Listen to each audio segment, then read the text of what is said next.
ডাকছিলেন কাকে? রাখালকে ডাকতে বলে, রাখাল, ও রাখাল, তোমার কাছে আমি অনুরোধ করি, আমাকে এক পেয়ালা দুধ দাও। রাষ্ট্রের প্রধান চায়ে খাইতেছে, আমাকে এক পেয়ালা দুধ দাও, আমি ক্ষুধার্ত। 2 নাম্বার পিপাসিত, পিপাসায় আমার অবস্থা ভালো না, আমাকে একটু পান দিয়ে দাও, দুধ দাও। একে হলো ক্ষুধাও নিবারণ হবে, 2 পিপাসা নিবারণ হয়ে যাবে, আমাকে একটু দুধ দাও। রাখাল বলে, না, অসম্ভব, পেয়ালা তো দূরের কথা, 100 টাক দুধ আমি তোমারে দিতে পারবো না। জোরে জোরে বলো মারহাবা। বলে, রাখাল রে, তোমার তো দুধের অভাব নাই, অনেকগুলো বকরি, অনেকগুলো বকরি, এই বকরি তো অনেক দুধ, আমাকে একটু দুধ দাও। রাখাল বলে, হুজুর, এ পথিক, তুমি আমার কাছে দুধ চাইলা, এই বকরিগুলো লালন পালন করি, ঠিক আছে, এই বকরির মালিক আমি না, সুতরাং আমার মালিকের হুকুম ছাড়া 100 টাক দুধ আমি তোমার দিতে পারবো না। দুধ যদি খাইতে হয়, এখান থেকে 3 মাইল দূরে আমার মালিকের বাড়ি, আমার মালিকের হুকুম নিয়ে আসো, যত দুধ আমি তোমার দন করে দিব। মালিকের হুকুম ছাড়া 1 পেয়ালা দুধ তো দূরের কথা, 100 টাক দুধ আমি তোমার দিতে পারবো না। জোরে বলেন মারহাবা। একজন রাখাল, রাখালের কথা হই না, উমর তাকায় আছে, খলিফা হযরত ওমর ফারুক তাকায় রয়েছে, বলে, রাখাল, তুমি আমার 1 পেয়ালা দুধ দাও, আমি খুব ক্ষুধার্ত অবস্থায় আছি, তৃষ্ণায় আছি। রাখাল ডাকতে বলে, ও পথিক, তুমি কি জানো এটা উমরের রাজ্য? তুমি কি ভুলে গেছো? উমরের গোয়েন্দা লাগানো আছে, যদি শোনে উমর আমার গর্দান রাখবে না, কারণ হযরত উমর কোরআনের আইন চালু করেছে। হযরত উমর অন্যায় কন্যায় বলে, ন্যায়কে ন্যায় বলে, সুতরাং উমরের রাজ্যে কোনো 2 নাম্বারই চলবে না। খলিফা উমর যদি জানতে পারে আমি দুধ চুরি করে, হয়তো আমার মনিব আমার চাকরি থেকে ছাঁটাই দিবে, কিন্তু খলিফা উমর আমার গর্দান দিয়ে নিবে। জোরে বলেন মারহাবা। খুব খেয়াল করবেন বাবা। আর এখন আমার যদি গোপনে চায়, আজকে তেলের পাম্পে যে কয়, হুজুর তেল আছে 300 করে দেন, কথা বলছে, কথা বলছে, আরে পাম্প তেল আছে, তেল আছে, হুজুর কোথায়? হুজুর আইনে দিচ্ছি টপ বইরা, টপ দিব, ভয় নেই হুজুর আমারে, কেন আমি 200 কিনে কিনছি, 100 লাভ নালে দিতাম নি। হযরত ওমর ফারুক খুব খেয়াল করবেন মুসলমান। খলিফা হযরত ওমর ফারুক রাদিয়াল্লাহু তাআলা তাকাইলেন রাখালের দিকে, রাখাল, তুমি উমরের লোকজন এখানে কাউকে দেখি না, আমার প্রান্তরে তুমি আর আমি, তোমার মালিকের লোক নাই, উমরের লোক নাই, উমর তো নিজেও জানবে না, তুমি আমার একটু দুধ দাও। সঙ্গে সঙ্গে রাখাল কয়, আপনি তো একটা চোর। আরে আমি কি আপনাকে বলতেছি শোনেন নয়, কারণ আমার মালিকের হুকুম ছাড়া দিতে পারবো না, আর উমরের রাজ্যে 2 নাম্বারই চলবে না, সুতরাং হযরত উমরের কাছে যে কোনো উপায়ে খবর চলে যাবে, উমর আমারে রাখবে না, জিন্দা রাখবে না, সুতরাং 1 পেয়ালা দুধ তো দূরের কথা, 100 টাক দুধও আমি তোমারে দিতে পারবো না। জোরে জোরে চিল্লায়া বলা যাবে না মারহাবা। হযরত উমর ওনার হাতটা ধরলেন চেপে, ভাই আমি খুব ক্ষুধার্ত অবস্থায়, তৃষ্ণায় আছি, আসেন একটু আগে আসেন। পকেট থেকে 40টা স্বর্ণের মোহর, কয়টা? 40টা স্বর্ণের মোহর নিয়ে কয়, বাবা এই নাও, তোমার কি ধনী হতে মন চায় না? এই নাও, এইটা নাও, নিয়ে তুমি আমার 1 পেয়ালা দুধ দাও, বিনিময়ে কেউ উমরের লোকও দেখবে না, উমরও দেখবে না, তোমার মালিকও দেখবে না, বিনিময়ে তুমি ধন সম্পদের মালিক হয়ে যাও। সঙ্গে সঙ্গে রাখাল ডাক দেখায়, প্রতিক্রিয়া তোমার মতো মুনাফিক তো আমি দেখি নাই, তুমি একটা, এত বলে মনে করেছিলাম তুমি একটা চোর, এখন দেখি তুমি সবচেয়ে বড় চোর মুনাফিক। কারণ উমরের রাজ্যে 2 নাম্বারই করো, তোমার এই উমর খোঁজ জানে না, তোমার উমর দেখতে পায় নাই, তোমার মতো মুনাফিক, তোমার মতো মুনাফিক এই জগতের মধ্যে কেউ নাই। হযরত উমরের রাগান্বিত হয়ে কিন্তু টকবক হয়ে কিন্তু দেহের মধ্যে সব চেপে গেলেন, মাথাটা নত করে বললেন, ভাই আমারে তুই মুনাফিক বললা, কারণটা বুঝলাম না, আমি তো মুনাফিকের কি করলাম? নত সুরে হযরত ওমর ফারুক ডাক দেখায়, রাখাল তুমি যে আমারে মুনাফিক বললা, কারণটা কি জানতে পারিনি? রাখাল বলে, ও পতি, আরে শুনে নাও শুনে নাও, তুমি যে একটা 2 নাম্বার মুনাফিক, 1 নাম্বার তো আসো, 2 নাম্বার, 1 নাম্বার তুমি চোর, 2 নাম্বার তুমি মুনাফিক। হযরত ওমর ফারুক মাথা নত করে বলে, কি বলতে চাও তুমি? কিসের জন্য মুনাফিক বললে বলো? বলে, তোমাকে এই জন্য বলি, উমর দেখে নাই, উমরের লোক দেখে নাই, আমার মালিকও দেখে নাই, তবে উমরের একজন মালিক আছে, আমারও একজন মালিক আছে, আমার মালিকেরও মালিক আছে, আমার রব্বে কারিমের চোখ তো ফাঁকি দিতে পারবো না। সুতরাং তুমি আমার চুরি করা শিখাও, তুমি 1 নাম্বার চোর, 2 নাম্বার হলো মুনাফিক। কারণ তুমি কি ভুলে গেছো আমার রব্বে কারিম দেখে? সব জোরে বলেন মারহাবা। উমরের চোখ ফাঁকি দিতে পারলাম, আমার মালিকের চোখ ফাঁকি দিলাম, কিন্তু আল্লাহর চোখটা ফাঁকি দেবো কেন? উমর আল্লাহ চোখ দিয়ে পানি ছেড়েছে। আল্লাহ কোন মানুষের কাছে? একটা সাধারণ মানুষ আল্লাহকে এত ভয় পায়? একটা সাধারণ মানুষ, রাখাল, আর আমার গোপনে যদি 500 টাকা বাড়াই দেন, কোন হুজুর আমার পেটে ব্যথা হচ্ছে, আমি মাহফিলে আসতে পারতেছি না, আর এক মাহফিলে চলে যাবো। জোরে বলেন ঠিক কিনা?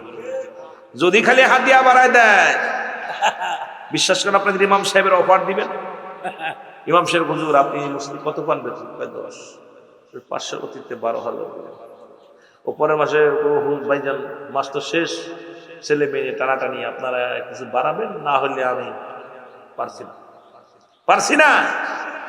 কারণ প্রতিবেশী 12,000 টাকা অফার দিছে, 15,000 টাকা অফার দিছে। এই দুনিয়াটা হলো পচা দুর্গন্ধ মুড়ি, মানুষের চরিত্র হলো কুকুরের চরিত্র। কুকুর যেমন মুড়ি পাইলে খুশি হয়, সে জামানার মানুষগুলো সম্পদ পাইলে খুশি হয়। ঠিক না? ঠিক কিনা? আমি রুল আমিন অফার দিন, যদি কয় ভাই আরে মা কত হাদিয়া বলো, ভাই যেন আমাদের 1 ঘন্টা ওয়াজ করে দিবেন, এটা দিব, এটা জাহান নামে যা, কয়টাকে ধরার দরকার। এই যে আমাদের ভিতরে লোভ বিরাজ করতেছে, এই যে মানুষ শুধু বেহুশ দুনিয়ার পিছে, কি জবাব দিবি রে তুই আল্লাহর কাছে? বলো, কি জবাব দিবি রে তুই আল্লাহর? আরো জোরে বলেন, এই রে মানুষ শুধু বেহুশ, রে মানুষ দুনিয়ার পিছে, কি জবাব দিবি রে তুই আল্লাহর কাছে? বলো, কি জবাব দি? এই দুনিয়া গড়েছে যে ভাঙ্গিবে শেষে, এই দুনিয়ার মোহে পড়ে, এই দুনিয়ার মোহে পড়ে থাকলে সকলে, কি জবাব দিবি রে তুই আল্লাহর কাছে? বলো, কি জবাব দিবি রে তুই? আরে মানুষ শুধু বেহুশ, আরে মানুষ শুধু বেহুশ দুনিয়ার পিছে, কি জবাব দিবি রে তুই আল্লাহর কাছে? বলো, কি জবাব দিবি রে তুই? ঠিক কি না? আল্লাহ কয়, কুল্লু মান আলাইহা ফান, সব শেষ করে দিবে কে? আরে ভাই কথা বলেন না, কে দিব শেষ করে? আল্লাহ। আল্লাহ খায়, বান্দা এই জমিনটা আমি সব শেষ করে দিব, কুল্লু মান আলাইহা ফান, সব শেষ। আমি হয়তো ঘন্টা অনেক পরে মাহফিলটাও শেষ, 1 বছর পরে অপেক্ষা আছেন, মাহফিল হইব, একবারে শেষ। কথা বুঝেন? আরে মানুষ শুধু বেহুশ, রে মানুষ দুনিয়ার পিছে, কি জবাব দিবি রে তুই আল্লাহর কাছে? বলো, কি জবাব দিবি রে তুই আল্লাহ? আসমান জমিনের মালিক, তোমার আমার সবার মালিক, ঠিক না? আসমান জমিনের মালিক, তোমার আমার সবার মালিক, একদিন যাইতে হবে তার কাছে ফিরে, হায় হায়, একদিন যাইতে হবে তার কাছে ফিরে, কি জবাব দিবি রে তুই আল্লাহর কাছে? বলো, কি জবাব দিবি রে তুই? আরো জোরে জোরে চিল্লায় বলেন, কি জবাব দিবি রে তুই আল্লাহ? আরে মানুষ শুধু বেহুশ, ওরে মানুষ শুধু বেহুশ দুনিয়ার পিছে, কি জবাব দিবি রে তুই আল্লাহর কাছে? বলো কি জবাব?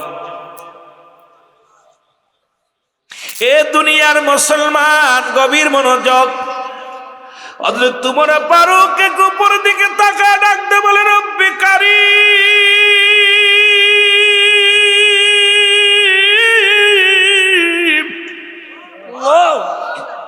তুমি আমাকে এমন একজন তোমার পাগল দেখাইলা, এই দুনিয়ায় তার তোমার ভয় তার অন্তরে এত পরিমাণ আল্লাহ, দুনিয়ায় ধনী হওয়ার চিন্তা করে না, দুনিয়ায় সম্পদের লোভ করে নাই। আমি গুনাহগার, আমি হযরত তোমার ফারুক, আমারে তুমি দেখাইলা আমার রাজ্যের একজন রাখাল। কুরআন মানে কত সুন্দর ভাবে, হাদিস মানে কত সুন্দর ভাবে, এই রাজ্যের একজন সাধারণ সৈনিক, সাধারণ জনগণ, তোমার ভয়ে আল্লাহ কোনো ঘুষ নেই না, তোমার ভয়ে যেই দুনিয়ার মধ্যে অন্যায় কাজে লিপ্ত হয় না, জোরে জোরে চিল্লায়া বলা যাবে না মারহাবা।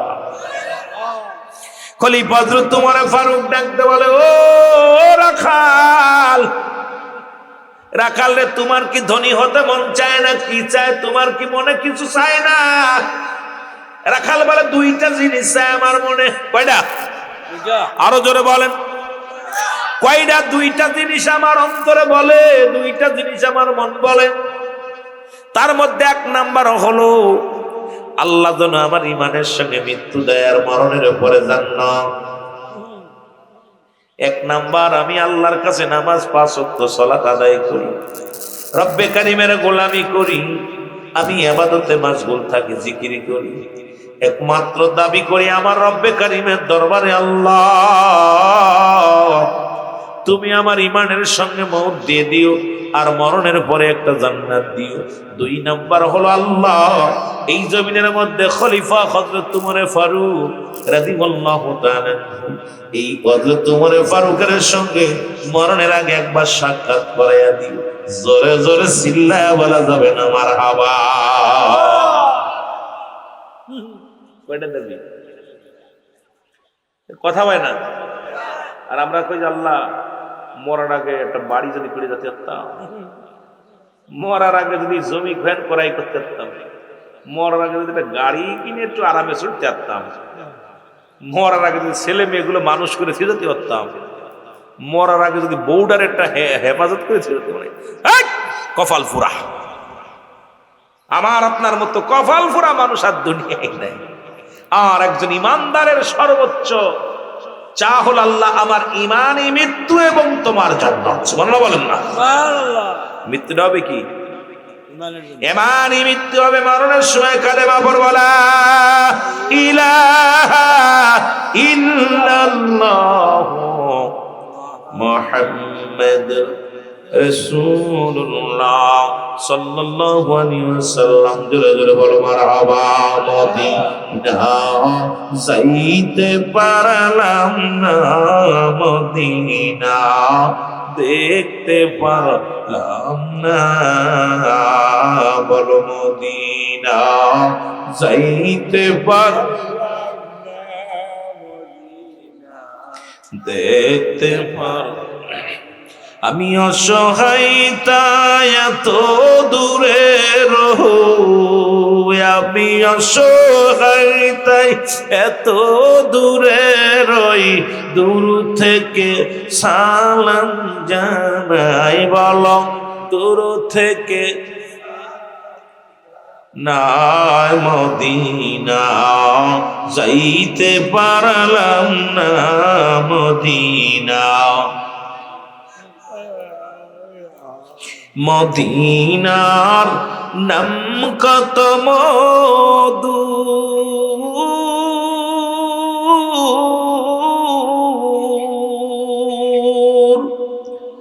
মদিনা আর যে কত দূর।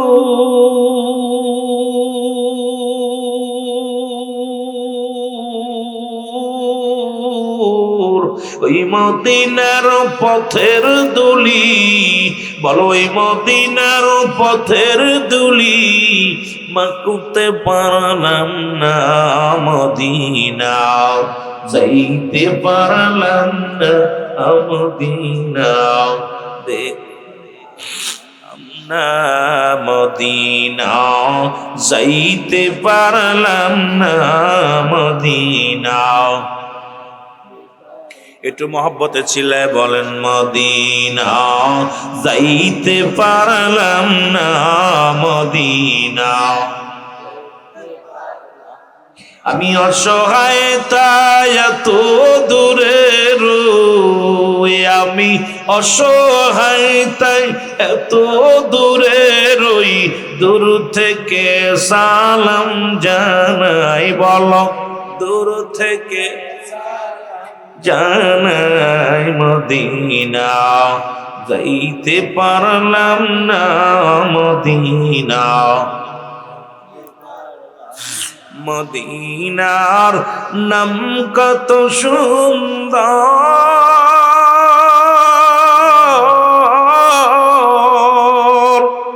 মদিনা কেরেছে অন্ত,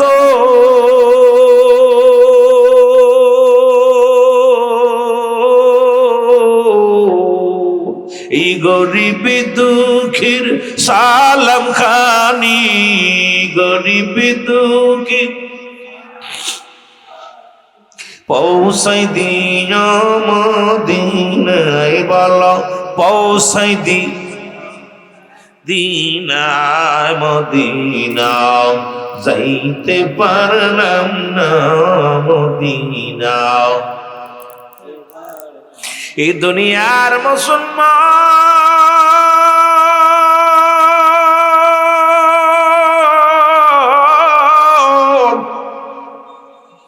হযরত ওমর ফারুক হাত উঠা ডাকতে বলে, রব্বে কারীম, ও আমার আল্লাহ রব্বুল আলামিন, তুমি এই রাখালকে একটা জান্নাত দিয়া দিও। ও আমার আল্লাহ, তুমি রাখালকে একটা জান্নাতের মালিক বানিয়ে দিও। রাখাল কয়, তুমি আমার জন্য দোয়া করো, তুমি তো একটা চোর, তুমি তো একটা মুসলমান মুনাফিক, তুমি আমার জন্য দোয়া করো, তুমি তো নিজে একটা বাটপার। জোরে জোরে চিল্লায় বলা যাবে না আল্লাহু আকবার। সুতরাং তুমি আমার জন্য দোয়া করো, জান্নাতের জন্য দোয়া করো। আরে তোমার মতো মুনাফিক যদি দোয়া করি তা কবুল হবে না। তোমার মতো চোর আমার জন্য দোয়া করলে কাজ হইতো না। আমার দেশের এক এমপির বিরুদ্ধে অভিযোগ করার লগে কয়েক কোটি টাকার মামলা দিয়ে দিছে, যদিও আমি কোন দলের বিরোধিতা করতে চাই না। একটা এমপি মন্ত্রীর বিরুদ্ধে কথা বললেই মামলা, মানহানি মামলা হয়ে যায়। কোন নেতার বিরুদ্ধে কথা বললে মানহানি মামলা হয়। সাধারণ একজন মুসলমান চেয়ারম্যান মেম্বারের বিরুদ্ধে কথা বললে মামলা হয়। গ্রামবাসীর বিরুদ্ধে একজনের বিরুদ্ধে কথা বললে মামলা হয়।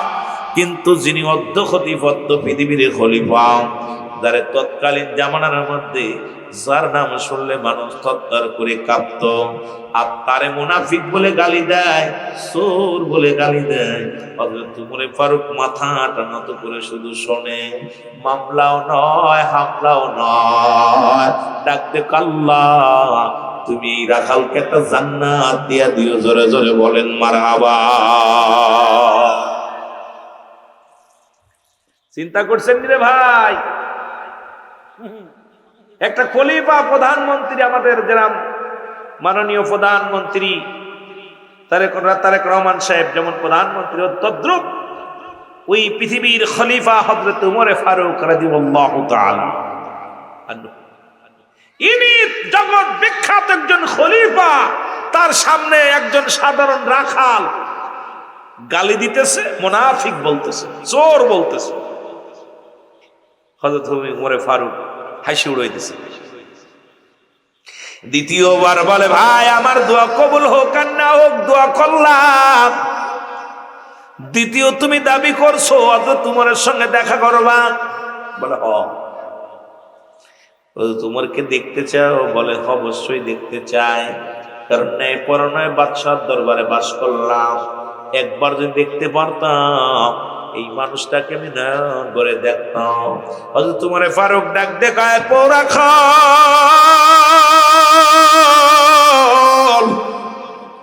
যদি হযরত উমর ফারুককে দেখতে চাও আগামীকাল ফজরের নামাজ তুমি মসজিদে নববীর মধ্যে পড়বা, কারণ আগামীকাল আমি খবর জানি ফজরের নামাজের ইমামতি খলিফা হযরত উমর ফারুক করবে। সুতরাং খলিফা হযরত উমর ফারুক দেখতে চাও তুমি আগামীকাল ফজরের নামাজ জামাতের সঙ্গে পড়বা। মসজিদে নববীর মধ্যে যাইয়া জোরে জোরে চিল্লায়া বলা যাবে না মারহাবা। আমাদের নেতারা নামাজের ইমামতি তো দূরের কথা, ওরা জিগাইবেন 5টা কালেমা পারে না। এমনও এমপি আছে, বিশ্বাস করবেন না, এমনও এমপি আছে জানাজার নামাজ নিয়তটা পারতো না, দোয়াটা পারতো না। ওরে জিগাইবেন 5টা কালেমা বলতে আসতো না, ওরে জিগাইবেন 10টা হাদিস বলতে একটা হইতো না, 5টা সূরা হইতে পারতো না। কথা বুঝলি? সূরা ফাতিহাটা হইতে পারতো না। জোরে বলেন ঠিক কি না? আমার দেশের নেতা দরকার ছিল তো এই জেলা কাটিং এমপি, আপনি মারা গেলে আপনার জানাজা সে পরে কি হইলো? আমার লগে মাইকও কি এবার ভেজাল বোঝাচ্ছে রে কিনা? রুহুল আমিন সিদ্দিকী তো কড়া ওয়াজ করে, বাস্তবতা নিয়ে আলোচনা করে, এর জন্য মাইক আলো চিন্তা করে হুজুরে কথা কইতেছে দিয়ে একটু সাইজ করে জিকির করো, লা ইলাহা ইল্লাল্লাহ, জোরে লা। আমার দেশে এক এমপি ছিল মহিলা, কয় সিয়াসিত্তার কিতাব জানি, এটা জানি, বোকারি জানি, এটা জানি। ওরে বাবা রে বাবা, ইদি এত বড় মুক্তি এখন জেলে আছে। জোরে বলেন ঠিক কিনা? ও মৌলবীদের ফেল, কয় মৌলবীরা কি জানে সব আমি জানি। কথা বুঝেননি? মৌলবীরা কিচ্ছু জানে না। এইরকম আবার কোন জায়গায় আছে 90% মুসলমান, কিন্তু 90-92% মুসলমানের রাষ্ট্রে কোরআনের আইন নাই। যদিও কোরআন পড়তে জানে, আমার মনে হয় আলেম ওলামা আছেন। আমার বাংলাদেশে মুসলমান যদি 92% হয়, 15% 10% মানুষ কোরআন শরীফ পড়তে পারে মনে হয়, বাকিগুলো কোরআনের সাথে সম্পর্ক নেই। এই যে মাদ্রাসায় দেখেন না, বেশিরভাগই আমরা মাদ্রাসায় দিই মানতের তা, যেটা বেশি বজ্জাত হয় ওটাকে যেটা হেফজখানা হাফেজ বানাবো, এটার বক্তা বানাবো। যেটা দেখে ব্রেন শক্তি একেবারে লো, ওটার কয়েকটা বক্তা বানাইবো, মলনা বানাইবো। আল্লাহ রহম করে বিলে এদেরকে বড় আলেম বানাইছেন, না হলে হতো না। কারণ ওরা তো বাপ মা মানত করছে, ওটা হবে না, বিতাড়িত হয়ে গেছে, এই জন্য দিছে মানত করে। আল্লাহ কয় যেহেতু খারাপ করে দিছেন আমার কথা, ওইটারই ভালো বানাইব। কথা কয় না? ঠিক কি না? দেখবেন যেটা দুষ্ট বেশি ওটার মাঝে কি ভাই মানত করে না। আপনার এলাকায় কি জানি না, আমাদের এলাকায় চিন্তা, এটাতে কোনো কাজ হইতো না, এটা অসাল মাল। আল্লাহ অসাল দ্বারা আমি সসাল বানাবো, অসাল দ্বারা দিয়ে সাইজ করে ফেলেছে। যারা বলেন ঠিক কি না? তবে আমি বলি মাদ্রাসার ছাত্রদের লগে টিক্কা দিও না। আমার মাদ্রাসা ছাত্র ইংলিশ বলতে পারে, অঙ্ক পারে, ইংলিশ পারে, বিজ্ঞান পারে, সাথে করে আমরা যা পারি আসো তোমাদের সঙ্গে। তোমরা আমাদের মতো কোরআন তেলাওয়াত করো, আমাদের মতো একটা হাদিস বলো, তোমরা কত বড় পণ্ডিত দেখা যাবে। আমরা ইংরেজি পড়তে, তোমরা ইংরেজি পড়ো, আমরাও ইংরেজি পারি, তোমরা বাংলা পড়ো, আমরাও বাংলা পড়ি, তোমরা অঙ্ক পড়ো, আমরাও অঙ্ক পারি। মাঝখানে আমরা আমার আল্লাহর সঙ্গে সম্পর্ক, রাসূলের সঙ্গে সম্পর্ক অনেক বেশি করেছি। জোরে বলেন ঠিক কিনা? আপনারা কষ্ট পেন না? কষ্ট পাচ্ছেন? আল্লাহ কবুল করুন। জোরে বলুন আমিন। হযরত ওমর ফারুক ডাকতে বলে, পোতেরা খাল, তুমি ফজরের নামাজে যাবা? উনি কয়, ও পথিক, আমি একাধিক দিন ওমরকে দেখার জন্য মসজিদে নববী পর্যন্ত অনেক কষ্ট করে হেঁটে গিয়েছি, কিন্তু হযরত ওমরের সঙ্গে দেখা হয় নাই। এই কারণ হলো বড় লোক মানুষ, দামি মানুষ, বড় পাঞ্জাবিওয়ালা মানুষ, এই মানুষগুলো দেখছি আগের কাতারে বসে। আমি এই ভিড়ের মধ্যে যাইতেও পারি না, দেখতেও পারি না। আমি তালিযুক্ত কাপড় গায়ে দিই, গরিব মানুষ, রাখাল মানুষ। এই মানুষের ভিড়ে তো আমার হযরত ওমরের সঙ্গে দেখা করা সম্ভব না। উনি বললেন, রাখাল, এটা আল্লাহর ঘর, মসজিদ, এখানে কোনো ধনী গরিব নয়, তুমি শুধু শুধু টেনশন করো। তুমি যদি দেখতেই প্রকৃত উমরকে দেখতে চাও, আমি তোমাকে বলি আগামী দিন ফজরের নামাজ 1 নাম্বার কাতারে যা সামনে বসে পড়ব, দেখবো উমরে ফারুক ওই মসজিদের মধ্যে ইমামতি করবে। তুমি প্রাণ ভরে দেখে নিবা, জোরে বলেন মারহাবা। নিজের পরিচয় গোপন দেখে খলিফা হযরত উমরে ফারুক বলা পর এবার রাখাল বাড়ি গেলেন। বাড়ি যাইয়া মাগরিবের নামাজ আদায় করলেন। ইশার সালাত আদায় করিয়া চিন্তা করা, হারে এমন মানুষ তো আমার নজরে পড়ে না, যারে গালি দিলাম, চোর বললাম, যাকে আমি মুনাফিক বললাম, একবার উত্তর দিল না। এই মানুষটা কে রে? মক্কা মদিনার মধ্যে তো এত ধৈর্যশীলতা মানুষ দেখা যায় না। এই মানুষটা তো কিছুই বলল না। যেহেতু এই মানুষটা আমাকে বলছে আজকে আমি যাব, মসজিদে যাব, হযরত উমরকে দেখার জন্য আজকে মসজিদে যাব। উনি ঈশার নামাজ পড়ে রওনা হয়ে গেলেন। হাঁটতে হাঁটতে মুসলমান প্রায় ফজরের সময় হয়ে গেল। যখন ফজরের নামাজের আগতে ও মুসলমান নবীর সাহাবীরা, নবীর উম্মতেরা কি করতেন? মসজিদের মধ্যে আগে তাহাজ্জুদের নামাজ পড়ার জন্য সব আগে আগে মসজিদে যাইতেন। এইবার রাখাল যায় যখন মসজিদের পাশে দাঁড়াইলেন, দেখেন মসজিদের মধ্যে একজন লোক দাঁড়ায় দাঁড়ায় সালাত আদায় করে। উনি আর কেউ নয়, ইমাম যেখানে দাঁড়াবে তারপরেই দাঁড়াইছে, কারণ উনি হলো হযরতে উসমান গনি রাদিয়াল্লাহু তাআলা। এই পৃথিবীর মধ্যে এত বড় ধনী, এত বড় টাকাওয়ালা, ইনি ঘর ছেড়ে বাড়ি ছেড়ে আল্লাহর ঘর মসজিদে যাইয়া তাহাজ্জুদের নামাজ পড়ে। আর আমরা এসি ছাড়িয়া ঘুমাই। ইমাম সাহেবকে বেতন একটু বাড়াই দিয়ে মনে করি গুনাহ মাফ করে নিব, হবে না, কারণ আমরা ইবাদতে এত বড় অলসতা হয়ে গেছি। আর নবীর সাহাবীরা একজন মুসলমান পৃথিবীর মধ্যে শাসক হইয়াও জামাত তরফ করেন নাই। জামাতের এত গুরুত্ব দিতেন না, আমাদের গুরুত্ব দিতেন, কারণ তার নবীর কাছে 5টা জিনিস পেয়েছিল। 1 নম্বরে নবীর কাছে পেয়েছিল নামাজ। 1 নম্বরে ছিল নামাজ। এই জন্য নবীর সাহাবীরাও নামাজের প্রতি গুরুত্ব ছিল। আর আমরাও যদি নবীর উম্মত হই, তাহলে 1 নম্বরে আমাদের আপনার আমার 1 নম্বরেই নামাজের প্রতি গুরুত্ব থাকার দরকার আছে কিনা? আর একটু সাউন্ড বাড়াই দেন, মাইক একটু সাউন্ড বাড়ান। 1 নম্বরে নবীর কাছে প্রিয় ছিল কি? আসতে না জোরে কইতেন, নামাজ নবীজি পড়ছে না ছাড়ছে? কথা কন। আরে যিনি আমার আপনার নবী, যিনি জান্নাত নবীদের নবী, তিনি যদি নামাজ তরফ না করে, তুমি কিসের নেতা? তুমি কিসের মস্তান? তুমি কিসের এত বাহাদুর যে তোমার নামাজ লাগবে না? তুমি এত বড় নেতা কোথা থেকে আসলা? নামাজের সময় ঘোরাঘুরি করো, নামাজের সময় তুমি কি করো? দোকানদারি করো, নামাজের সময় ব্যবসা করো, নামাজের সময় ব্যবসা করো, নামাজের সময় অফিস করো।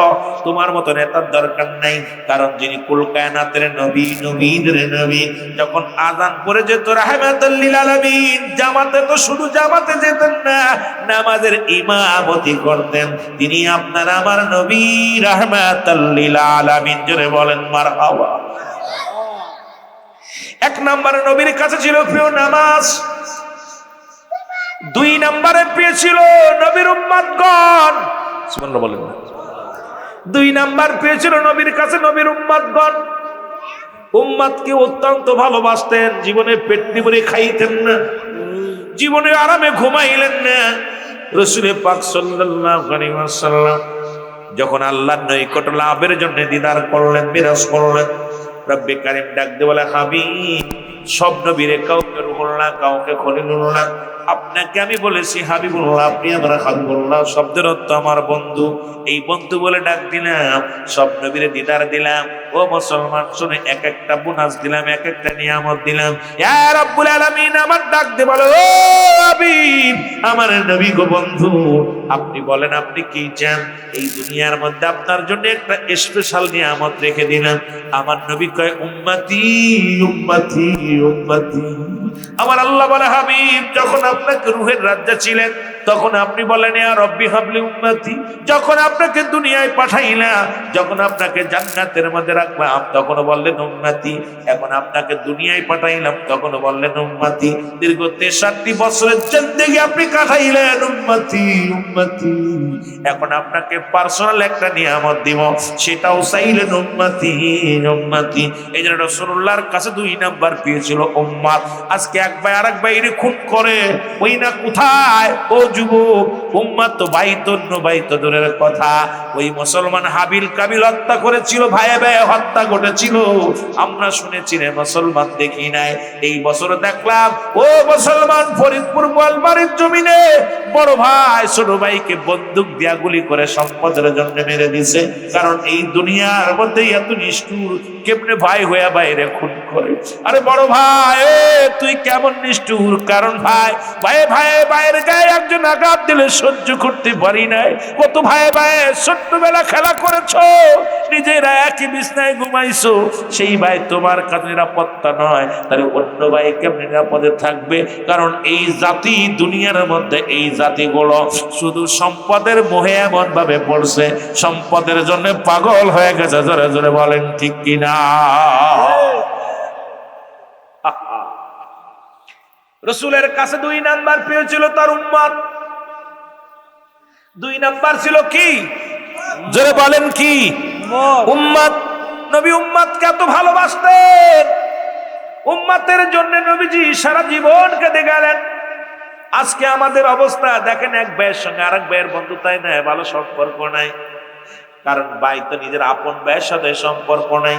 আপন ভাই এমন ভাবে অসহায়, এমন ভাবে দুনিয়ার মধ্যে অসহায় আছে, খোঁজ খবর পর্যন্ত নেই না।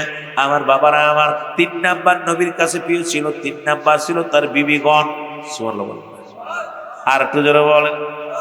3 নাম্বার পেয়েছিল নবীর কাছে বিবি। আর আমাদের কাছে বর্তমানে এত পরকীয়া সুন্দরী বউ থাকলেও পরের বোর কাছে না গেলে ভালো লাগে না, পরের বিবির কাছে না গেলে মজা লাগে না। কপালপুরের আসর রসুলের কাছে 3 নাম্বার পেয়েছিল তার বিবিগণ। নিজের বিবির হক নষ্ট করলি, রসুল বলছে 2টা জিনিস আমার কাছে যিনি জামিনদার হয়ে যাবে। 1 নাম্বার হলো 2 গালের মধ্যবস্তু জিহ্বা, আর একটা হলো 2 পায়ের মধ্যবস্তু লজ্জাস্থান, পুরুষ লিঙ্গ স্ত্রীলিঙ্গ। এই 2টা জিনিস একমাত্র স্বামী ব্যতীত অন্য কোন পুরুষের কাছে যাবে না। ওই পুরুষটা নিজের বিবি ব্যতীত অন্য কারোর কাছে যাবে না। আমি নবী ওয়াদা করলাম, আমি নবী তার হাত ধরে জান্নাতে নিয়ে যাব। আজকে শুধু আজকে বাংলাদেশ আমার শেখ মুজিবুর রহমান বলল এ দেশ পাইলে ইটার খনি, ইটার খনি আমি পাইলাম সোনার খনি। এখন আমার জ্ঞানে যা পাইলাম, এখন দেখি বাংলাদেশে 1 নম্বরে পাইছে পরক্রিয়ার খনি। ধরে বলেন ঠিক কিনা?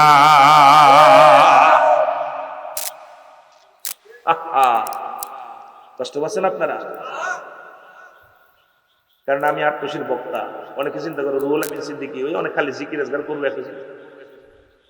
আমি সর্বজনীন আলোচনা করি সদা সর্বদা। এই কি শুরু করলাম, আইকি একবার বাড়ে, একবার কমে, একবার যায়, একবার আহে। বালা করো, অল্প একটু আলোচনা করবো।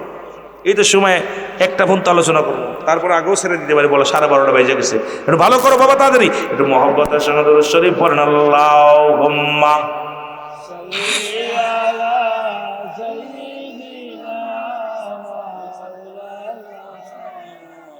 ভাবের দেশে যাবি রে মন, ভাবের দেশে যাবি,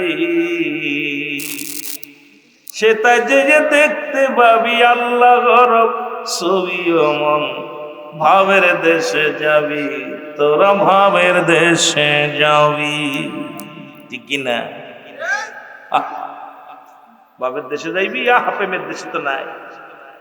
খোদার কসম প্রতিনিয়ত মাদ্রাসা, স্কুলে, কলেজে, গতকালকে দেখলাম একটা হাফেজি কোরআন আলিমা, ক্লাস 9-এ পড়ে, 9-এ পড়ে, কোরআনের পাখি, নাম জামিলা নামে সুন্দর একটা মেয়েকে চাচাই তাকে কি চাচার লালসিত শিকার হয়েছে। চাচার লালসিত শিকার, তার নানিকে হত্যা করেছে, নানি না দাদি হত্যা করছে আগে যখন বাধা দিছে।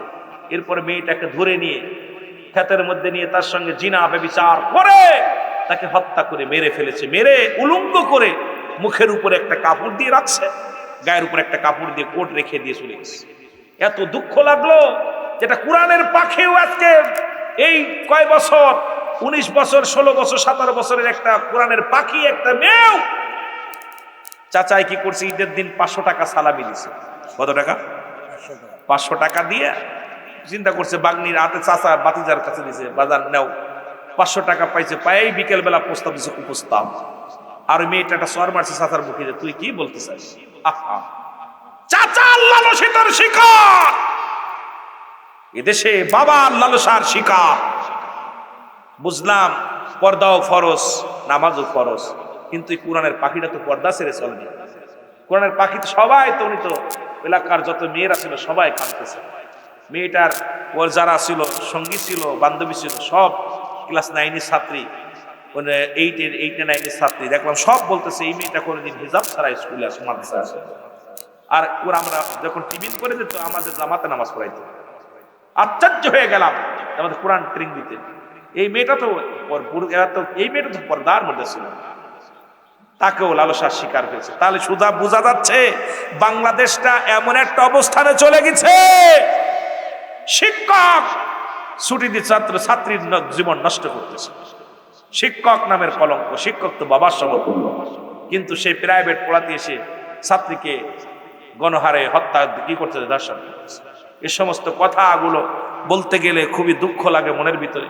এমন একটা জামানায় বক্তা হয়েছি, এখন এমনই একটা জামানায় না পারতেছি বলতে, না পারতেছি সহ্য করতে। কইতে আজকে সমাজ জাতি যেভাবে এদিকে চলে গেছে, এই জন্য এলেমের বিকল্প নাই, কোরআন শিক্ষার বিকল্প নাই, মাদ্রাসার পড়ার বিকল্প নাই। কারণ কোরআনের জ্ঞান, হাদিসের জ্ঞান যার ভিতরে থাকবে, আর জানতান জিনা ব্যভিচার থেকে হয়তো আল্লাহ তাকে হেফাজত করতে পারে। জোরে বলেন ঠিক কিনা?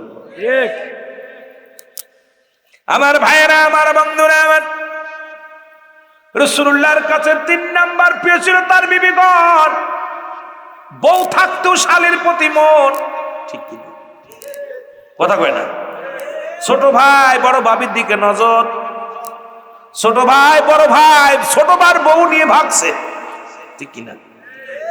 বড় ভাইয়ের বউ ছোট ভাই নিয়ে চলছে, ছোট ভাইয়ের বউ বড় ভাই নিয়েছে। কি যে শুরু হলো একটা নীলে খেলা। একটা কারণ হলো আজকে কোরআন যেহেতু মাদ্রাসা বলে যায়, কোরআনের বিচার হলো যদি কোনো বিবাহিত নারী, বিবাহিত পুরুষ যদি জিনা করে, শাস্তির বিধান কোরআন বলে তাকে কি করো, সর্বপ্রথম তাকে ধরো, ধরে জমিনের ভিতরে মাটি করো, মাটি করিয়া বুক পর্যন্ত পুতিয়া তাকে কি করো, পাথরে নিক্ষেপ করো, ইট নিক্ষেপ করো, যতক্ষণ পর্যন্ত মৃত্যুবরণ না করবে।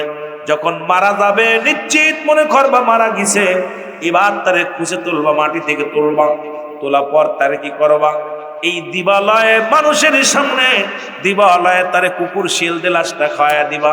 কারণ কোন জিনাকারী, কোন মুসলমান, শোনো, পুরুষ নারী যেটাই হোক না কেন, বিবাহিত নারী বিবাহিত পুরুষ জিনা করলে তার কাফন পরানো যাবে না, দাফন দেয়া যাবে না, জানাজা পড়া যাবে না, তাকে কোনো গোরস্থানে শোয়ানো যাবে না। এখন এর মধ্যে যারা জিনা করে ফেলেছেন বিবাহিত পুরুষ, শুনে নেন, আপনাদের জানাজা পড়া যাবে না, আপনাদের কাফন দেয়া যাবে না, আপনাদের মাটি দেওয়া যাবে না। কারণ এই ইসলামের বিধান মানলে একটা বিচার যদি আপনাদের এই জমিনের মধ্যে হতো, আমার মন বলে জীবনেও কারোর বুদ্ধিকে নজর যেত না, জীবনেও স্বামীর হক নষ্ট করে অন্য পুরুষকে বিলিয়ে দিত না। জোরে জোরে বলেন ঠিক কিনা?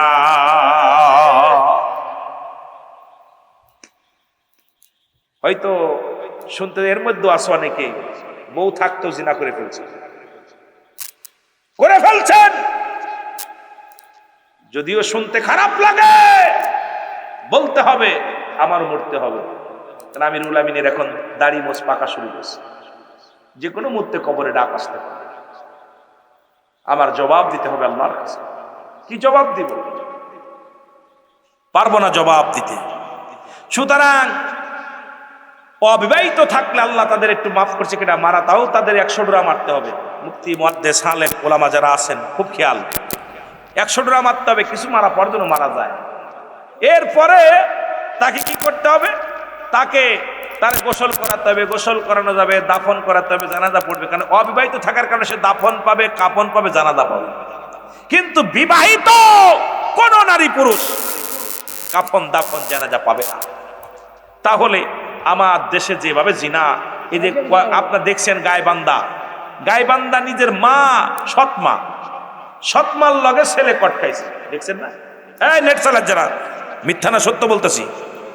আরে মার সাথে সন্তানের লালসিত যদি মা হয়, মার লালসিত যদি সন্তান হয়, আয়ামে জাইলা জামানা ছেড়ে গেছে। আপনারা মাদ্রাসা, আলিয়া মাদ্রাসায় মনে হয় ক্লাস 9 10 জাইলা জামানার অন্ধকার জামানা পড়ানো হয়। আয়ামে জাইলা ইতিহাস পড়ছেন, জাইলা জামানা যেটা কোনো সুদ ঘুষ ব্যভিচার এগুলো মামুলি ব্যাপার। আমার মন বলে তার চাইতে এখন বেশি, তার চাইতে উর্ধ্ব জগতে চলে গেছে। জোরে বলেন ঠিক কিনা? তার চাইতে উর্ধ্ব জগতে চলে গেছে। কোন জগতে আছি আমরা? আইরে মানুষ শুধু বেহুশ দুনিয়ার পিছে, আরে মানুষ শুধু বেহুশ দুনিয়ার পিছে, কি জবাব দিবি রে তুই আল্লাহর কাছে? বলো কি জবাব দিবি রে তুই আল্লাহর কাছে? বলো কি জবাব দিবি রে তুই? 70-80 হায়াত পেয়ে করি না কাম আল্লাহর জপে, বিদায় যে নিতে হবে, বিদায় যে নিতে হবে একদিন সবে, কি জবাব দিবি রে তুই আল্লাহর কাছে? বলো কি জবাব দিবি রে তুই? মাইক ভালো হবে না ভাই? কি জবাব দিবি রে তুই আল্লাহর কাছে? বল। আরে মানুষ শুধু বেহুশ, আরে মানুষ শুধু বেহুশ দুনিয়ার পিছে, কি জবাব দিবি রে তুই আল্লাহর কাছে? বল কি জবাব দিবি রে তুই আল্লাহ? আহা, জবাব তো 70-80 বছর হায়াত পায়া তারপরও আল্লাহর কাছে। দেখেন না, হিসাব করে মিলান, 17 রাকাত ফরজ নামাজ, 5 ওয়াক্ত নামাজে 17 রাকাত ফরজ নামাজ। এই 17 রাকাত ফরজ নামাজ পড়তে 1 ঘন্টা সময় লাগে? লাগে? 24 ঘন্টা, দিনটা 24 ঘন্টা, কয় ঘন্টা? যারা বলেন কয় ঘন্টা? এই ছেলেরা কয় ঘন্টা? বাজারে হিসাব করে মিলা, ফজরে 2 রাকাত ফরজ, জোরে 4 রাকাত ফরজ, আসরে 4 রাকাত ফরজ, মাগরিবে 3 রাকাত ফরজ, ইশায় 4 রাকাত ফরজ, মিলায় দেখ 1 ঘন্টা সময় যাবে না। তাহলে 23টা ঘন্টা তোর, 1 ঘন্টা আল্লাহর। এইটাও যদি দিতে না পারিস তুই কেমনে বেতন পাবি? কর্মচারী নিছো, যদি আপনার যদি আপনার কাজ না করে খেতে, ওরে কি কিছু দিবেন? কথা বলেন না কেন? দিবেন? দিবেন না। তদ্রূপ আপনারে দুনিয়ায় পাঠাইছে তার ইবাদত বন্দেগী করার জন্য। 17 আপনি 24টা ঘন্টা পেয়ে 1 ঘন্টা আল্লাহরে দিতে পারেন না, তাহলে আপনারে কেমনে আল্লাহ নাজাত দিব, কেমনে জান্নাত দিব? আমার বুঝি আসে না, আমার বুঝি আসে না। একটু মহব্বতের সঙ্গে দুরূদ শরীফ পড়ুন। আল্লাহুম্মা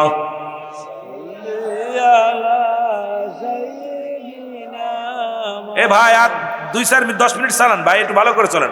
ওয়ালা আলি সাইয়্যিদিনা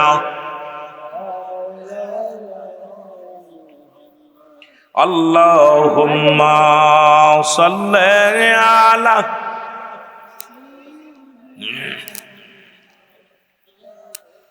কারেন্টের সমস্যা হলে বাতিগুলো টান দিলে চলে যেত।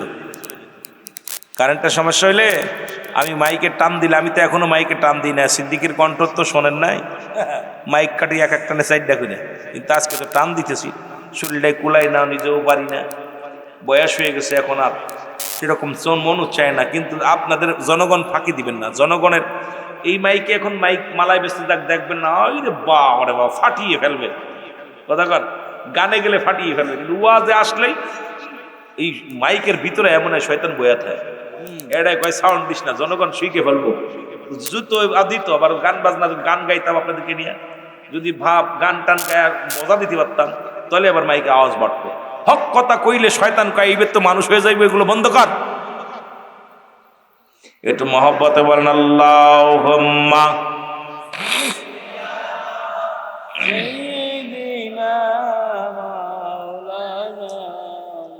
ওয়ালা আলি সাইয়্যিদিনা।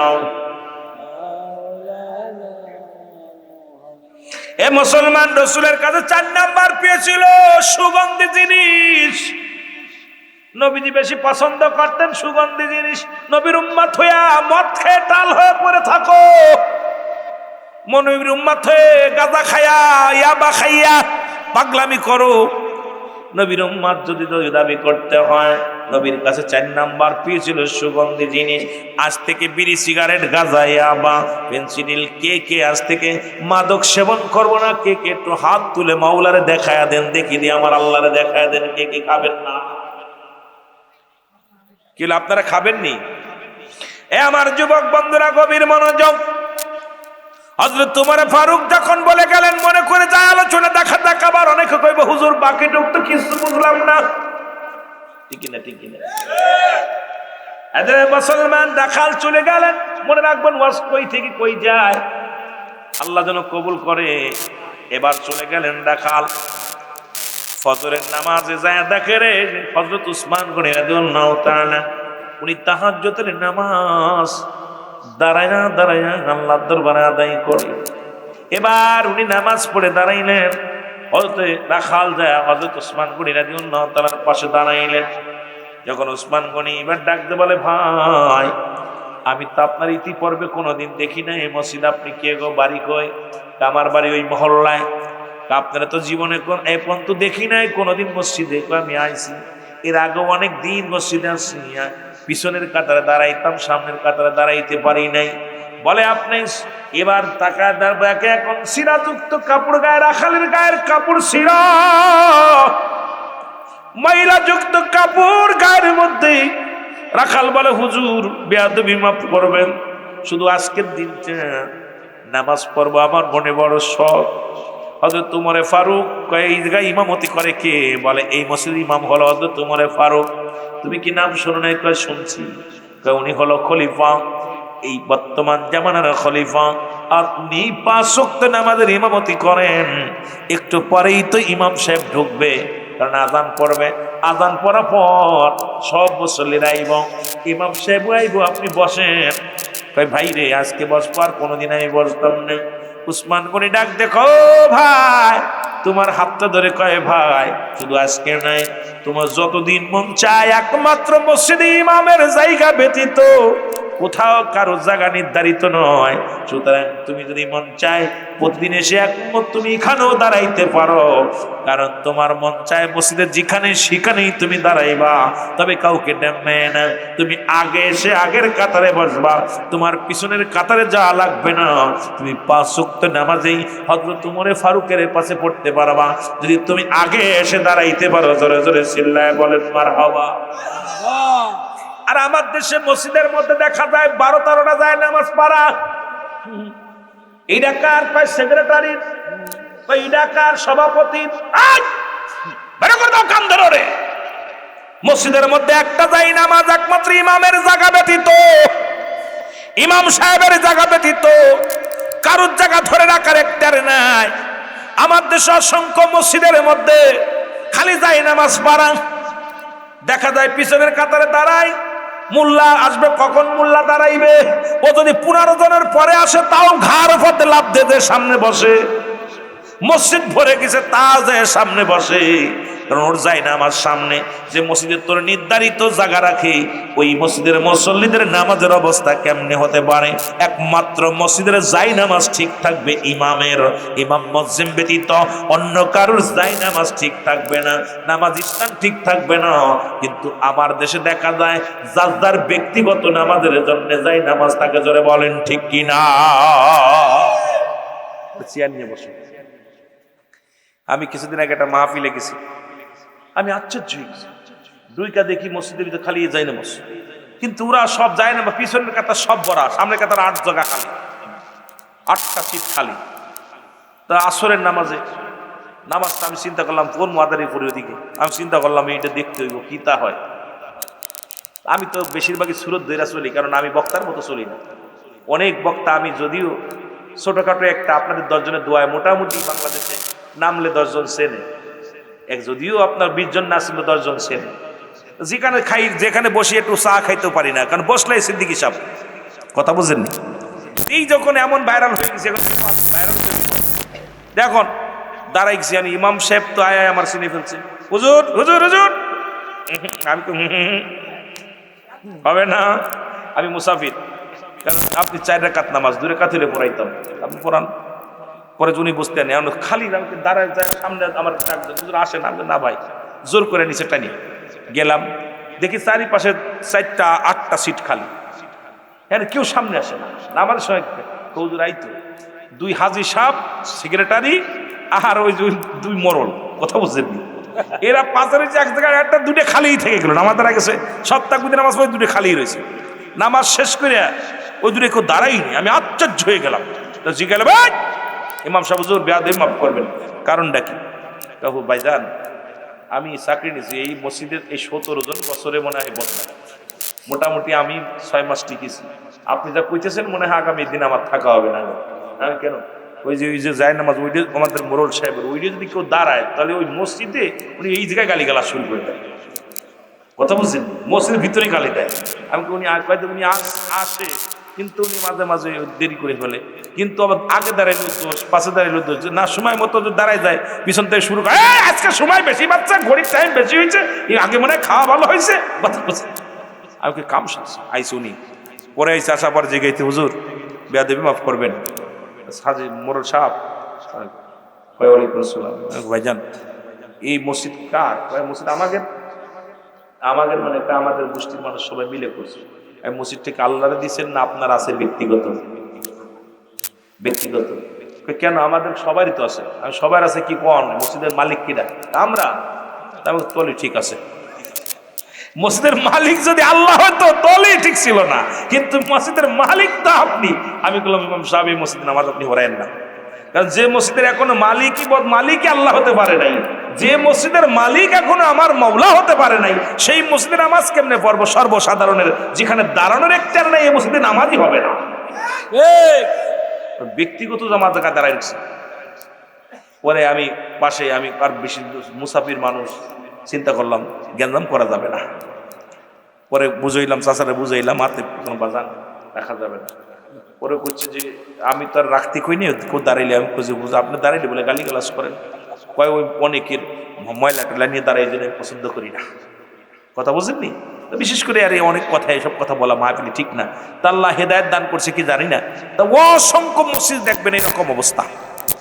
আল্লাহর ঘর, এখানেও ধনী গরিব বাছাবাছি হয়। আমাদের দেশে এমপি মন্ত্রী দাঁড়াইলে সেখানে একদম সাদা বিছনা বানায় দিতেছে, কেউ আর সে জায়গা যাতে পারছে, সর্বসাধারণের ঢোকার অনুমতি নাই। জোরে বলেন ঠিক কিনা? আমার ভাইয়েরা, আমার বন্ধুরা, আমার হঠাৎ মুসলমান আযান পড়ে গেল, সালাতু খায়রুম মিনান নাওম। আল্লাহু আকবার, আল্লাহু আকবার,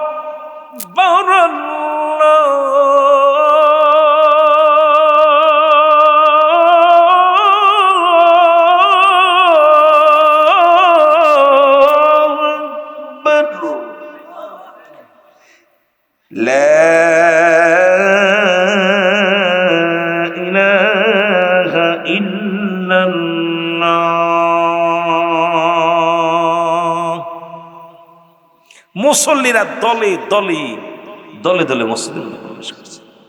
নামাজ শুরু হয়ে গেল। মুয়াজ্জিন বলে সবাই আপনারা সুন্নাত নামাজ পড়েন, সুন্নাতেই রুকুম দিয়ে দিলেন। এমন সময় হযরত ওমর ফারুক রাদিয়াল্লাহু তাআলা উনি মেম্বারের মধ্যে প্রবেশ করলেন। মেম্বারের মধ্যে প্রবেশ করার সঙ্গে মুসল্লিরা দাঁড়ায় গেলেন। সুবহানাল্লাহ বলেন না? সুবহানাল্লাহ। যখন দাঁড়ায় গেলেন, দাঁড়ায় যাওয়ার পর ও আমার যুবক বন্ধুরা, দাঁড়ায় যাওয়ার সঙ্গে সঙ্গে থাক বাজান, আপনারা শুনতে ভাই যেটা করছে এটা করা স্বাভাবিক, এত কষ্ট করে আমার ভাইয়েরা বসছে, থাক থাক কষ্ট হয়তো মাহফিলে যখন ভাই ওরা কষ্ট করে আসে, তো থাক থাক আস্তে আস্তে আস্তে, এই তো শেষ হয়ে আছে, আর কষ্ট রাগারাগি করে লাভ, আর রাগারাগি করে লাভ। আপনাদের ফজরের নামাজ কাজা যাবে যত রাত যাবে। তবে অনেক সময় আশেক যখন মনে প্রাকৃতিক না পায় কষ্ট লাগে, এটা স্বাভাবিক ব্যাপার। একটু মহব্বতের সঙ্গে দুরূদ শরীফ পড়ুন, আল্লাহুম্মা সাল্লি আলা সাইয়্যিদিনা وعلى آل سيدنا এ দুনিয়ার মুসলমান,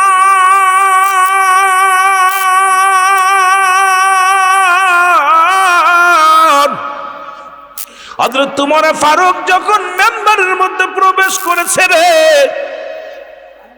ওই রাখাল চিল্লায়া চিল্লায়া বলে আল্লাহু আকবার, আল্লাহু আকবার। মারহাবা বলেন না?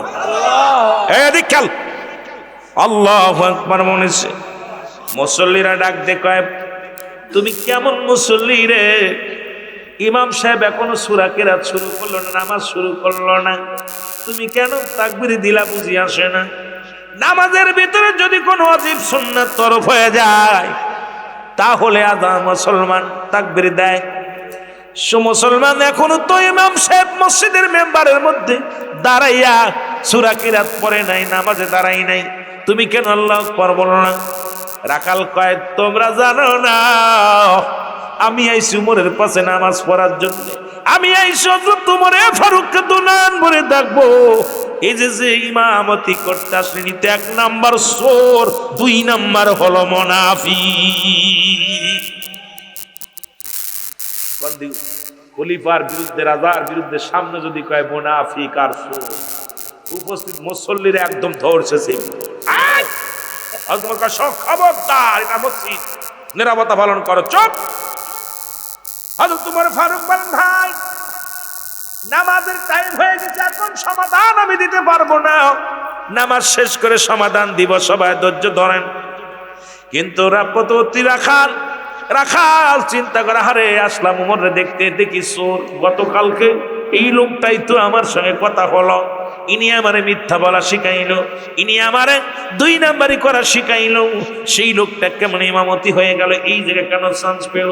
হযরত উমর ফারুক নামাজ শেষ করে উপস্থিত মুসল্লিদের উদ্দেশ্যে বললেন, ভাই গতকালকের ঘটনা শোনেন। আমি হযরত উমর ফারুক, গতকালকে আমি খলিফা ছিলাম না, গতকালকে আমি ছিলাম সাধারণ পাবলিক হইয়া, সাধারণ একজন প্রতীক সাজিয়া মহল্লার মধ্যে ঘুরতে যাইয়া এই রাখালের সঙ্গে আমার দেখা। একটা রাখাল আমার চক্ষু খুলে দিছে রে, আমার প্রজারা আমাকে কত ভয় পায়, এই কোরআনকে কত ভয় পায়, আমার প্রজারা আমার আল্লাহরে কত ভয় পায়। আমি উমর ধন্য হয়ে গেছি একটা রাখাল হইয়া, রব্বে কারিমের ভয়ে 2 নাম্বারি করে না, ঘুষ নেয় না, ঘুষ দেয় না। সুতরাং আমি আমার রব্বে কারিমের দরবারে শুকরিয়া আদায় করি, আমি রাজ্য পরিচালনা করেছি, এই রাজ্যের সাধারণ পাবলিক পর্যন্ত দুর্নীতি করে না। জোরে জোরে চিল্লায় বলেন মারহাবা। আর একটু জোরে বলেন মারহাবা। কথা কি বোঝেন? তখন সবাই উনি বললেন, ভাই আপনি গতকাল আমারে যখন মুনাফিক বলেছিলেন আমি অনেক কষ্ট পেয়েছিলাম, কিন্তু আমি আমার নিজের শুধরিয়ে নিয়েছি। যখন আমাকে চোর বলেছিলেন আমি রাগ করি নাই, তবে কষ্ট পেয়েছিলাম। আমি খলিফা হযরত উমর ফারুক, তুমি আমার তালিযুক্ত কাপড় দেখেছিলে, শোনো ওই তালিযুক্ত গায়ে কাপড় যদি না যাইতাম আমি তোমার আসল চেহারা বুঝতাম না, যে প্রজারা কোরআনকে কত ভালোবাসে, প্রজারা কত আমি শাসক উমরকে ভালোবাসে, আমি দেখে এসেছি। সুতরাং সঙ্গে সঙ্গে ওই রাখাল বেহুশ হয়ে জমিনের মধ্যে পড়ে গেলেন। বেহুশ হওয়ার পর হযরত উমর ফারুক বুকের সঙ্গে টান দিলেন। হযরত উমর ফারুক রাদিয়াল্লাহু তাআলার বুকের সঙ্গে নিয়ে যখন টান দিলেন, রাখাল বলেন, আমার জীবন সার্থক, হে ভাই উমর আমার জীবন ধন্য। আমার শুধু এমন একজন শাসককে দেখার স্বপ্ন ছিল, 2টা স্বপ্নে একটা হলো আমার কোনো বাড়ি গাড়ির লোভ ছিল না, দুনিয়ার কোনো লোভ ছিল না, এই দুনিয়া ক্ষণস্থায়ী ছিল, স্থায়ী আমার কবর, সেই কবরটা আমার যদি ভালো না হয় আমার জিন্দেগি বরবাদ। এই জন্য আমার জীবনে স্বপ্ন ছিল যে আমি খলিফা হযরত এই যে রাজ্যে থাকলে, যে রাজ্যের বিচার কঠিন বিচার করে, ন্যায়পরায়ণ বাদশাহ হযরত উমর ফারুক, তাকে দেখার স্বপ্ন ছিল। আপনাকে দেখার স্বপ্ন আমার আল্লাহ সব পুরা করেছে। আর একটা স্বপ্ন আমার আল্লাহর জান্নাত, আপনি দোয়া করেছেন আপনি খলিফা, আমার আল্লাহ রাব্বুল আলামিন যেন আমাকে জান্নাত দান করে। জোরে বলুন আমিন। এসেছেন যত নবী সকলের ইমাম, সালাম তোমায় গো নবী, হাজার সালাম নবী সালাম।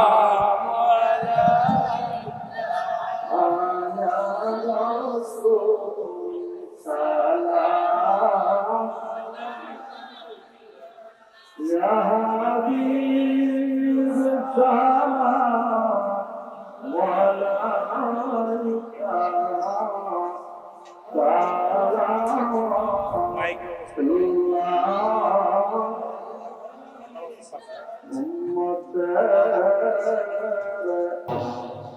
মুহাম্মাদুর রাসূলুল্লাহ সাল্লাল্লাহু আলাইহি ওয়াসাল্লাম।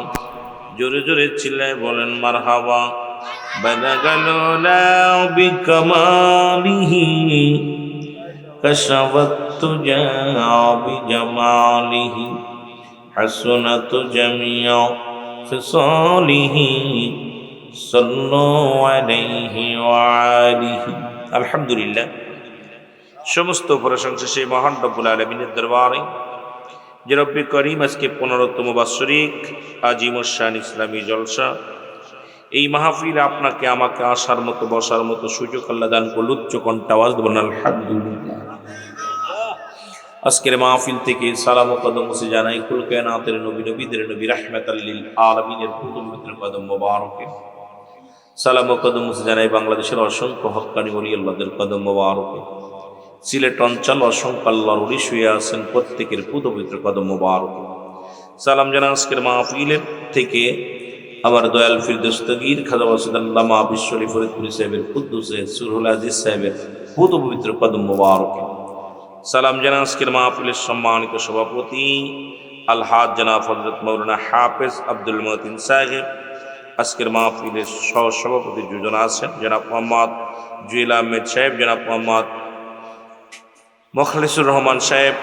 আজকের মাহফিলের সম্মানিত ওয়াজিঙ্গন, যে সমস্ত ওয়াজিঙ্গন ছিলেন তাদের মধ্যে আমার অত্যন্ত প্রিয় একজন ব্যক্তি, নিরহংকার মানুষ, আপনাদের প্রিয় মানুষ, শ্রীমঙ্গলের গৌরব, শ্রীমঙ্গলের রত্ন, জনাব হযরত মাওলানা উবাইদুর রহমান জালালি সাহেব, কর্মী প্রধান ওলামা কাউন্সিল পত্র সিলেট বিভাগীয় সম্মানিত কর্মী প্রধান এবং কেন্দ্রীয় পরিষদের সম্মানিত সদস্য।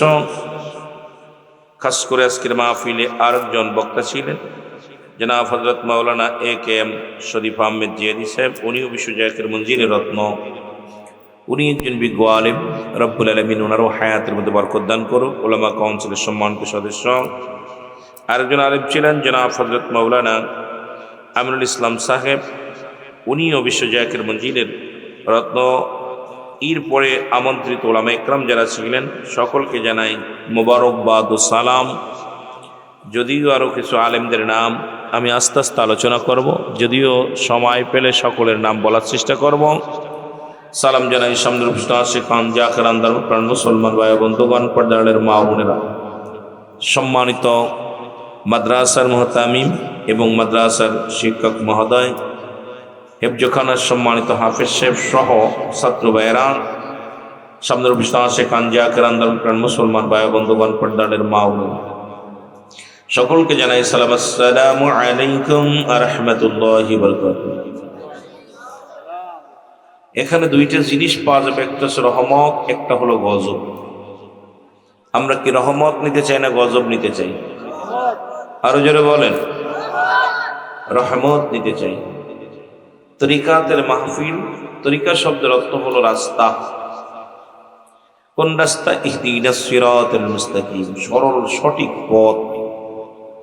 যে পথে চললে আল্লাহকে পাওয়া যাবে, যে পথে চলেছে নবী রাসূলগণ, যে পথে চলেছে আউলিয়া আকরামগণ, যে পথে চলতে চাই আমরা, যে পথে চলেছে শাহজালাল ইয়ামিনী, যে পথে চলেছে বদরপুরি, যে পথে চলেছে খাস করে খানজানা আলী, এবং যে পথে চলেছে ফুলতলি সাহেব কেবলা সহ বাংলাদেশের অন্যান্য ওলামা একরাম, অন্যান্য আল্লাহর ওলিগণ যে পথের পাগল ছিলেন আমার বিশ্ব ওলি খাজা ওয়াসিদ আল্লামা ফরিদপুরি। জোরে বলেন ঠিক কিনা?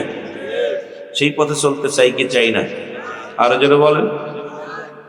তা আমার বাবারা, আলোচনা মুখ্য বিষয়, যেটা আমরা মনে করি যে আলোচনাটা মুখ্য বিষয় না। এখানে আসছি নিজেদের গুনাহগুলো মাফ করব এবং আমাদের আপনজন যারা কবরে শুয়ে আছে তাদের গুনাহগুলো মাফ করায় নেওয়ার জন্য চেষ্টা করবো। জোরে বলেন ঠিক কিনা?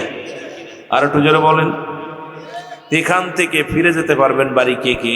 হায়াতের মধ্যে মরণ নাই কার কার? আর কে কে এখান থেকে বাড়ি যেয়ে ঘুমাইবেন, সকালে ফজরের আজান কানে শুনবেন? কে কে আছেন? কেউ নাই। তার মানে বোঝা গেছে সিলেট এলাকার মানুষ, শ্রীমঙ্গলের মানুষগুলো একেবারে বোকা না। কথা বুঝেননি? কারণ মরণ আপনার আমার অতি নিকটে, পরবর্তী সময় আপনার আমার জন্য কি নিয়ামত বয়ে আনতেছে আপনি আমি কেউ জানি না। সুতরাং ফজর তো দূরের কথা, আর একটা নিঃশ্বাস ছাড়তে পারবো এমন কোনো গ্যারান্টি নাই, ঠিক কিনা বাবা? আল্লাহ বুঝার তৌফিক দান করুক।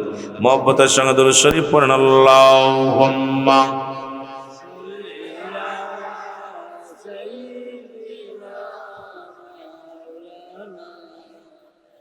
وعلى آل سيدنا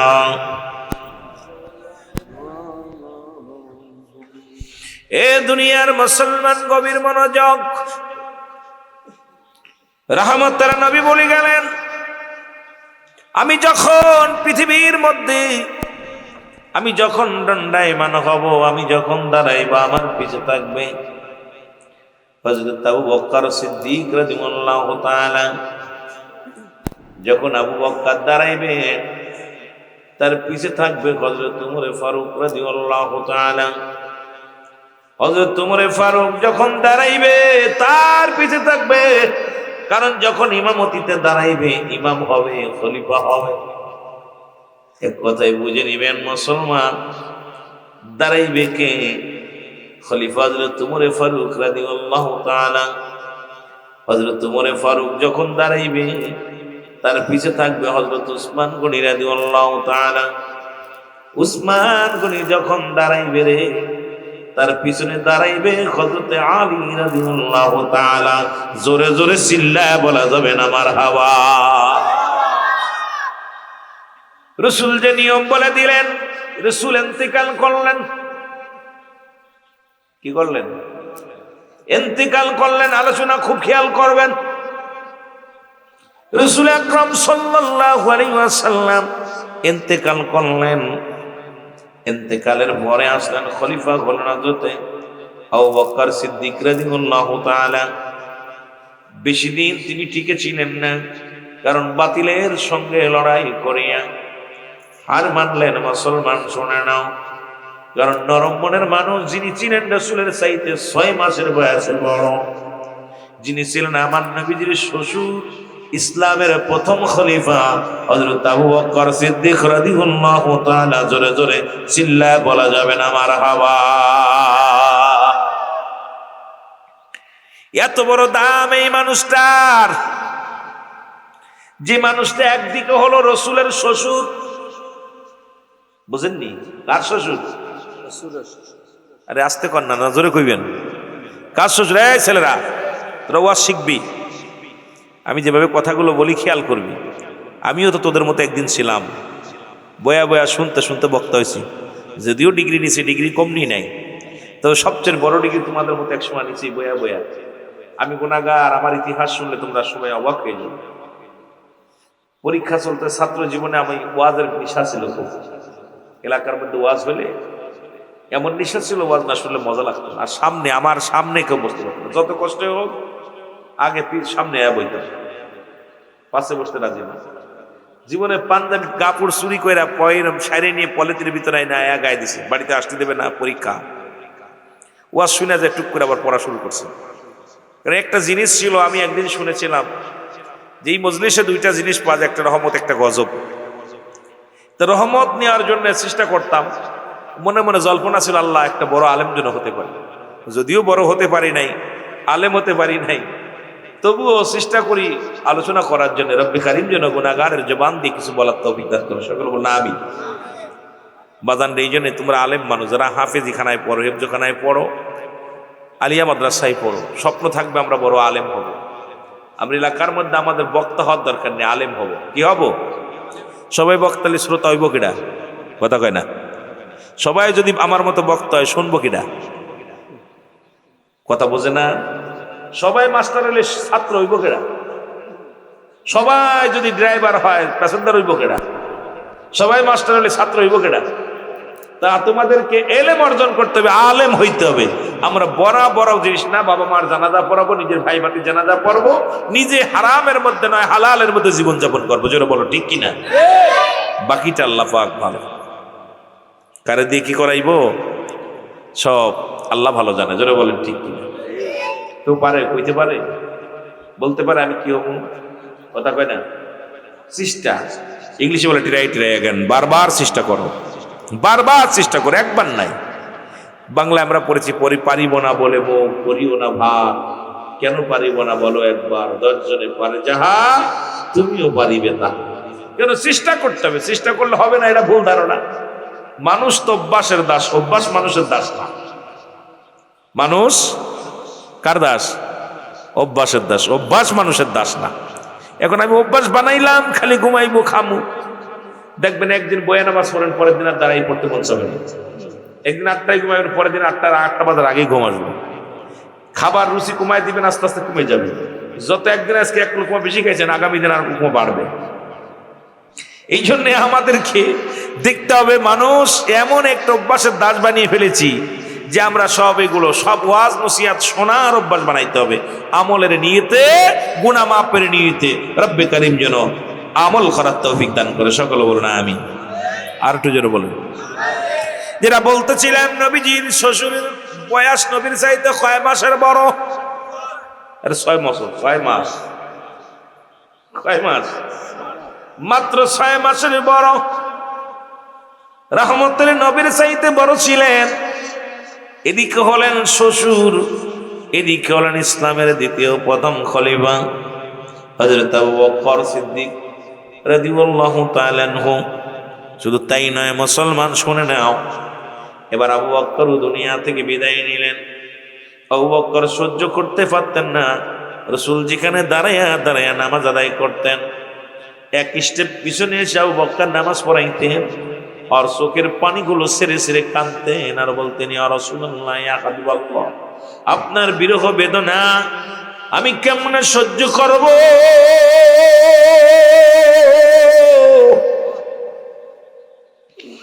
আমি যে আপনার দুঃখের দিনের সাথে ছিলাম, হিজরতের সাথে ছিলাম।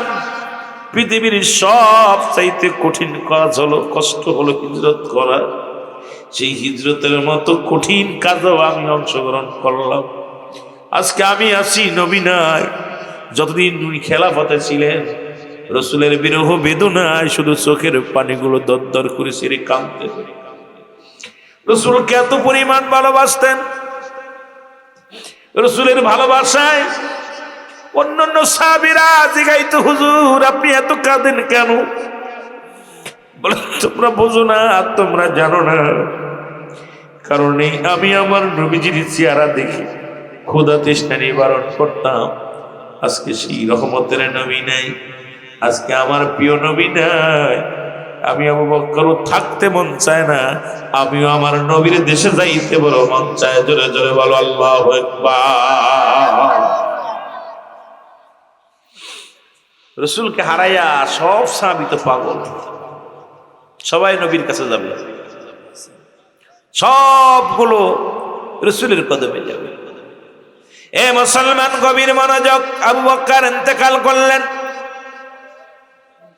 হযরত আবু বকর রাদিয়াল্লাহু তাআলা আনহু, ও মুসলমান, উনি ইন্তেকাল করার পর ইসলামের দ্বিতীয় খলিফা হযরত ওমর ফারুক রাদিয়াল্লাহু তাআলা যখন ইসলামের শাসক হলেন, খলিফা হলেন, খুব খেয়াল করবেন আবার আমার, যখন খলিফা হলেন, নেতা হলেন, উনি এমন নেতা হলেন যাকে পাইয়া মুসলিম মিল্লাত, উনি নরম মনের মানুষ ছিলেন না, এত গরম মনের মানুষ ছিলেন। যে রাস্তা দিয়ে উনি প্রবেশ করতেন, সেই রাস্তা দিয়ে শয়তান প্রবেশ করতে ভয় পেত। সেই রাস্তার শয়তানগুলো থরথর করে কাঁপত, কাফেররা পর্যন্ত থরথর করে কাঁপত।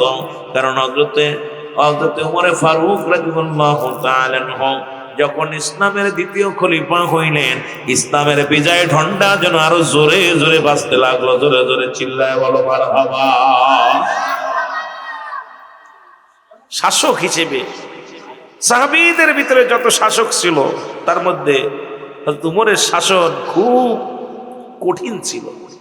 বিচার, মদ, জুয়া ইত্যাদি, জিনা, ব্যভিচার, এগুলো এত কঠোর হস্তে দমন করেছিল, কঠোর হস্তে দমন করেছিল। এমন একজন খলিফা মুসলমান বাংলায় দরকার ছিল। এই খলিফা হযরত উমর ফারুক রাতের অন্ধকারে প্রজাদের দুঃখ, প্রজাদের কষ্ট দেখার জন্য বাইরে হয়ে যেত। দিনের বেলা ছদ্মবেশে উনি রওনা দিলেন। একদিন 22টা তালিযুক্ত কাপড় গায়ে দিলেন। কয়টা তালি? জোরে বলেন কয়টা? 22টা তালিযুক্ত কাপড় গায়ে উনি রওনা হয়ে গেলেন। ও যুবক বন্ধুরা আমার, উনি রওনা দিতেই দিতে উনি রাস্তা দিয়ে যাইতে যাইতে প্রান্তরে যাইতে যাইতে প্রজাদের দেখতে, যারে দেখে সালাম বিনিময় করে, কৌশল বিনিময় করে। যাইতে যাইতে দেখে এক রাখাল, এই রাখাল বকরি চড়াইতেছে মরুভূমি প্রান্তরে। আর হযরত উমর ফারুক একজন প্রধানমন্ত্রী, যিনি শাসক, ইনার বুকটা ফেটে যায়, পিপাসায় কাতর হয়ে গেলেন, ক্ষুধার্ত লেগেছে।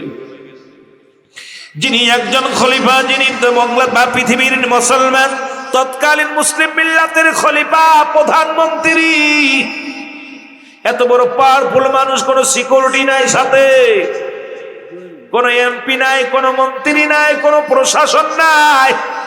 কারণ যে মানুষটা বেশি দুর্নীতি করে ওর বেশি প্রশাসন লাগে।